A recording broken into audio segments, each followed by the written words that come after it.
Yeah, what's up, YouTube? Llama here, and we've got some Call of Duty gameplay. Ignore the gameplay, it was just what was on my computer at the time. But the Switch 2, the Nintendo Switch 2 has been out for a little under 2 months here. I actually got one on launch day. I did not pre-order it, funny enough, but I went to Target in the morning. I checked their iPhone app, and it was like, yeah, we have them in stock. So I was like, shit, I'm going to try it. And they had a bunch of them. They had like a few in a little locked glass case.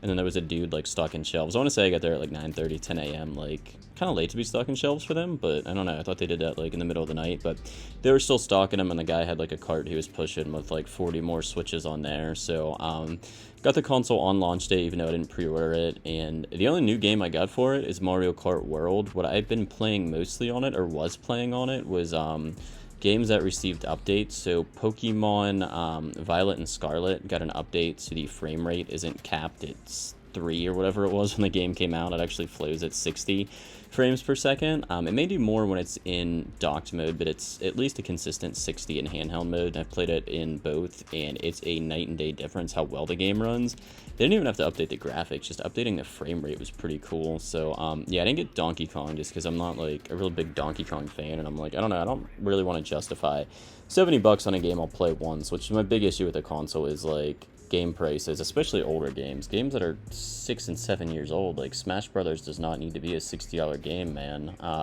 Let's Go Eevee, I had it, so I was like, let me download it and play it again, and it was fun and nostalgic. But like, if I was at GameStop or something right now and I saw that on the shelf for $30, I'd be like, you know what? Fuck it, I'm gonna get it because I love Pokemon games as a kid. This is a nice reminiscence of it. But if I go now and I see it's still $60 and the game was like a Switch 1 launch title, it's like, why does it cost so much? Like, the game prices is the biggest thing holding it back, in my opinion, and more so the older games than the new games. I get games that are $70 now, but like, games that are 7 years old don't need to be $70 still. Like, come on, fix your shit, Nintendo. Like, Microsoft and Sony always run sales.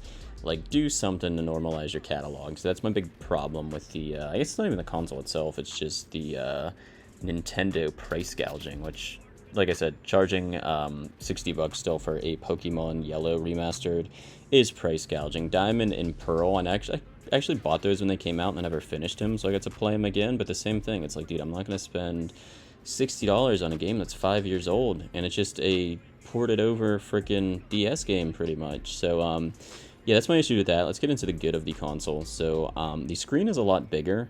Now, I didn't have the OLED version, I just had the regular version, and I'm pretty sure they didn't put OLED in there just to keep the price of the console down. A lot of people were saying $450 is already too much for a console. In my opinion, it wasn't a bad price. If you can't afford it, just wait, guys. Like, it's a cool console and all, but ultimately, you're not missing out on anything. Like, it's better to save your money and buy it when you have it than to buy it, like, how do I say this? Like, buy it without any money saved up and be like, oh shit, how am I going to pay that off? Like, I put that on credit and I don't have enough money. It's like, don't do that to yourself. Don't stress yourself out. The console's cool, but your time and your stress-free environment are worth more than this. It's nothing amazing. So screen's bigger. Like I said, I didn't have the OLED version, but I think if they would have put an OLED version out at launch, it was going to be $700. I don't expect a new version to come out for probably 2 years, so I think in 2 years we'll get an OLED version with a slightly better battery life.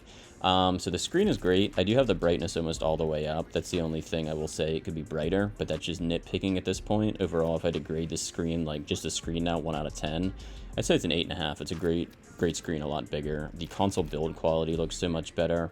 The battery life, it depends what I'm playing. So when I said I was playing Let's Go Eevee, that thing can crank out like 5 hours of battery on a game that's not super intensive.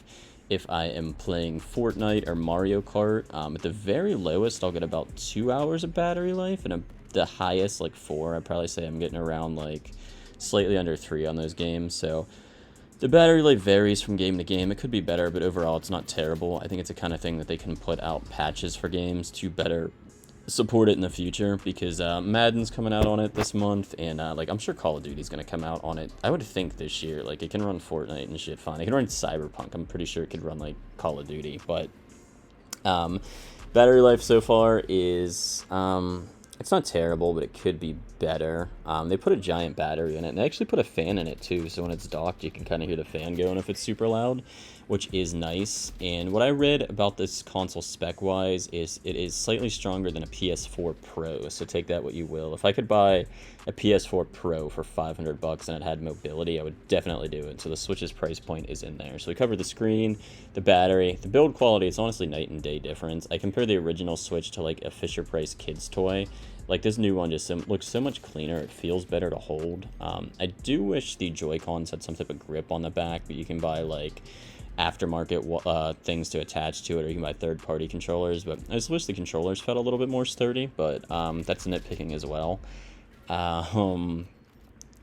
What else do we have? The game library. There's not too many new games out yet, guys. Donkey Kong is cool, but not a game I can see myself playing too much. Like Super Mario Odyssey was cool when it came out. I played through it, or whenever I bought a Switch at the time. I don't think I bought one on launch day, but I played through it and then never really touched it again.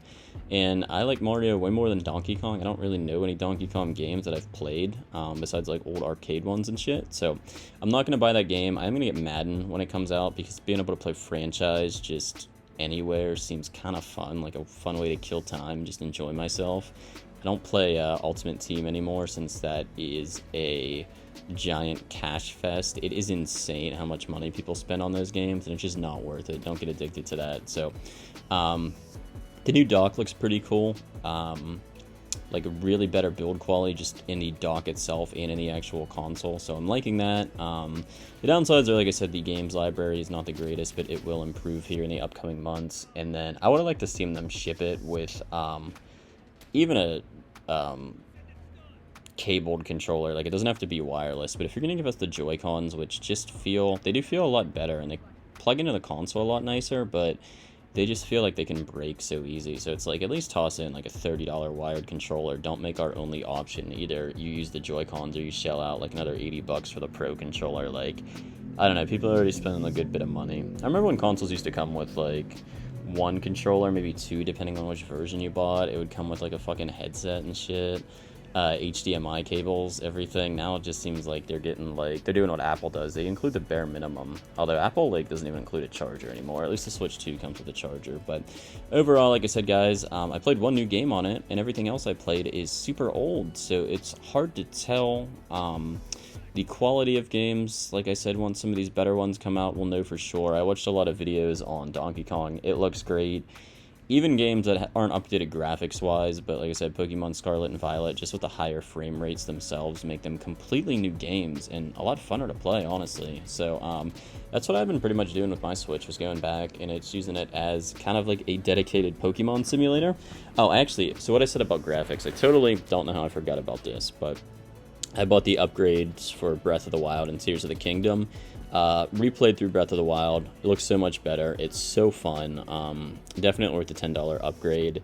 And if you've never played that game, I would start with Tears of the Kingdom, just because there's so much more in it. But I don't know, Breath of the Wild I think is my favorite Switch game ever, and probably my second or third favorite video game of all time.